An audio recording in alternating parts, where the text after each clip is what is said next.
Live from the Nasdaq market site, I'm Elise Southwell, and this is Nasdaq Disruptors. Today we're talking about market technology.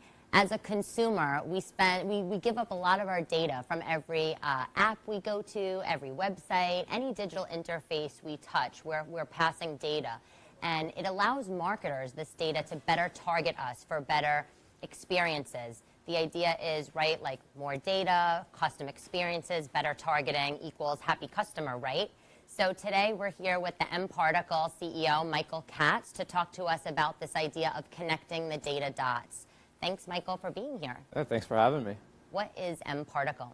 So mParticle is a customer data platform as part of this newly emerging category of software applications that helps brands connect and unify the various customer data from these different touch points, whether it's mobile or connected TV, web, the voice platforms, wearables, AR, VR, so on and so forth.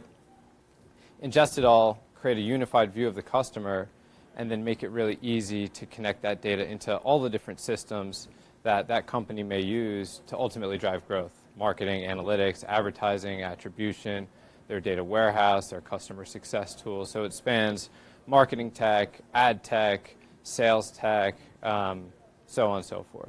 How did you come up with the idea for mParticle? So I sold my last company to Yahoo back in 2011, and I stayed there for roughly about a year or so. And towards the tail end of my time there, started to get into mobile. And what we saw was that anytime there was a question around user overlap or insights or analytics, you couldn't really ever get any good answers. And part of the reason was nobody was willing to integrate all of the tools that were required to get these insights. And to do the necessary targeting and to get the analytics. And so what I saw was in this nascent mobile ecosystem, there was no foundational data layer. So the data management platforms, which were really built for web environments, hadn't evolved to these app-centric experiences. And in hindsight, it's become clear. Obviously, mobile is at the center of the customer experience. But now we're moving further and further away from the anonymous web to these identifiable experiences across lots of different customer touch points. And so effectively what we've built is a system that can ingest customer data from any of these touch points, whereas the web tools were really built exclusively for web environments because none of these other emerging platforms had existed yet. So what would you say is the biggest issue that marketers face when they're trying to use the data? Integration. Mm-hmm. Integrating tools and integrating your data into these tools in app environments is exponentially more complex than it is when you're, say, placing a web pixel on your web page. Deploying an SDK inside a mobile app or a connected TV app can take weeks or months, and you're dealing with shipped software, right? So you're actually at the mercy of these app stores. So if something goes wrong, if the code doesn't compile right, or if there's defects in your SDK and you're not capturing data properly, you don't get to just make an on-the-fly fix server side. You actually have to ship more software, right? Because you're dealing with compiled code. And that becomes really problematic because of how fickle consumers are. If they're not getting the best possible experience, they're not going to continue to stay engaged with your brand. They're going to go elsewhere. There's enough choice in today's day and age. And so, for us, eliminating a lot of that risk and making sure that our customers don't have to deal with that integration pain and fatigue sets them up with the foundation for future success, connecting lots of disparate systems that otherwise may not talk to each other and would take months, if not probably a full year to wire up.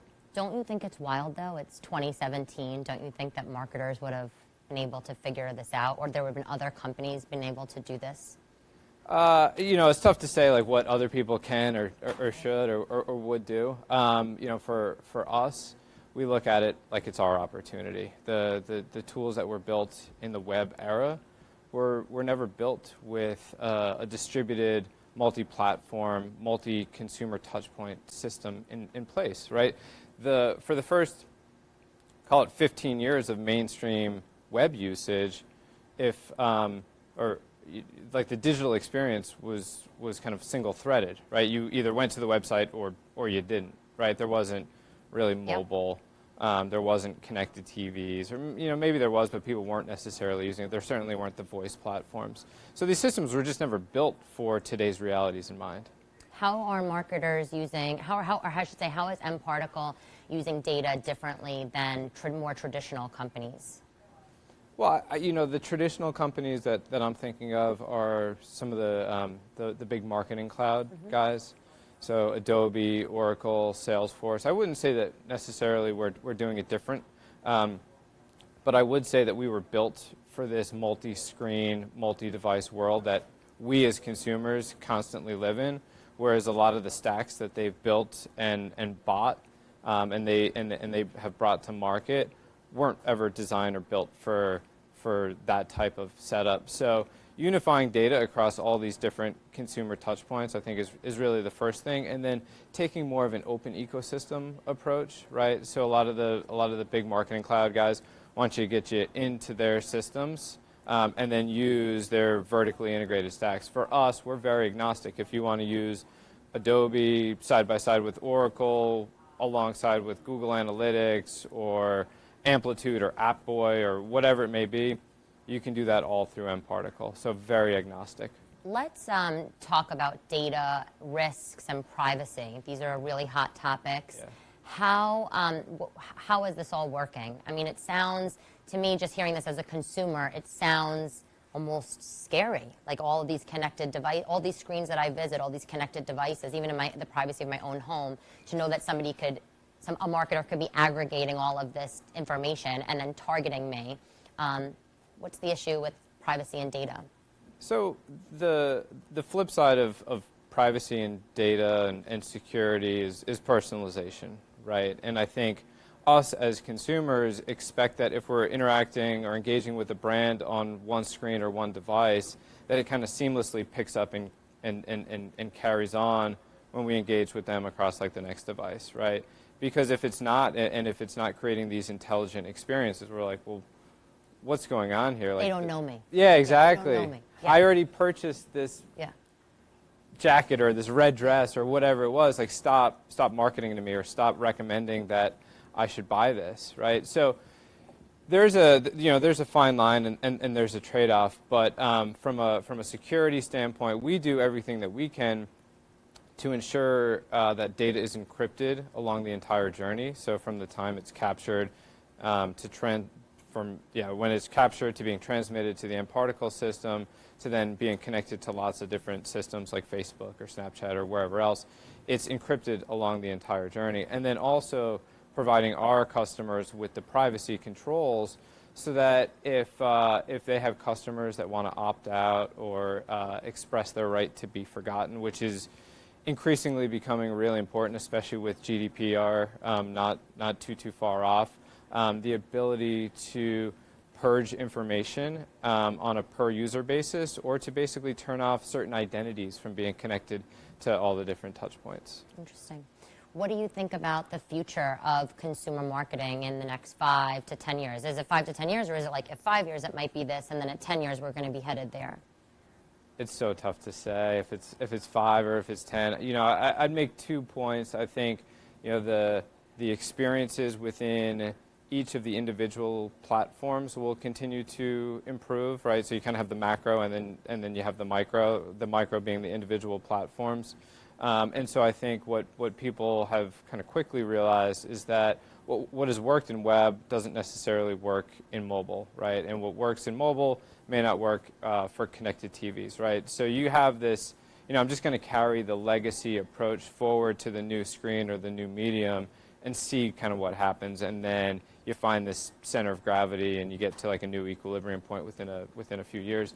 But then I think the macro is creating these connected experiences where everything is consistent and personalized to the user, so that if I start on, say, desktop web and think about the product I want to buy, and then open my phone, and then go to mobile web, and then download the app and do some more research, and then walk into the store, and then complete the purchase, say, back on desktop web, there's a series of connected points, and it knows kind of where you are in your journey.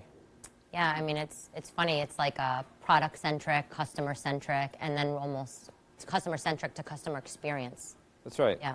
Yeah. So congratulations on your Series C, $35 million funding. Thank you. What is next on the horizon? Oh, so much. APAC expansion is really at the top of the list. But you're going to see us do a lot more of what we've been doing when we think about our roadmap.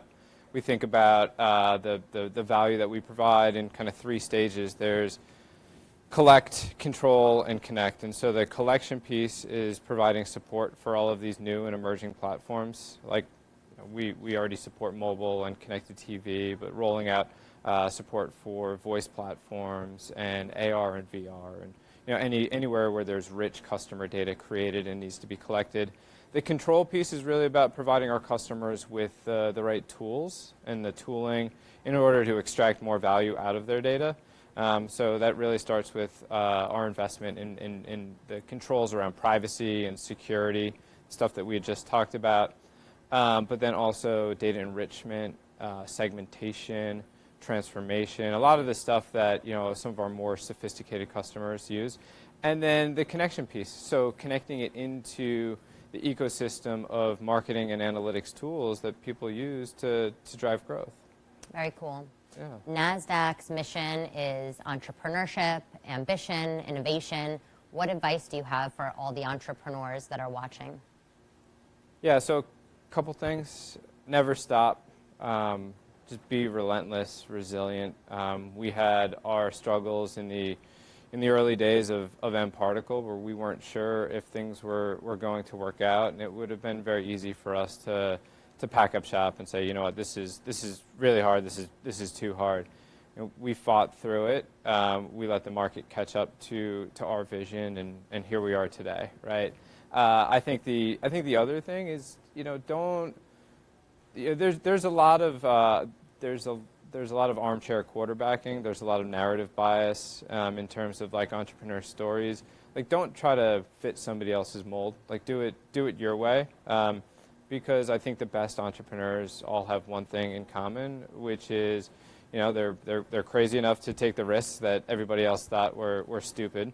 They had a vision, and they stayed true to the way that they operate. And there's no right or wrong way. So, yeah, I mean, just stay true to yourself.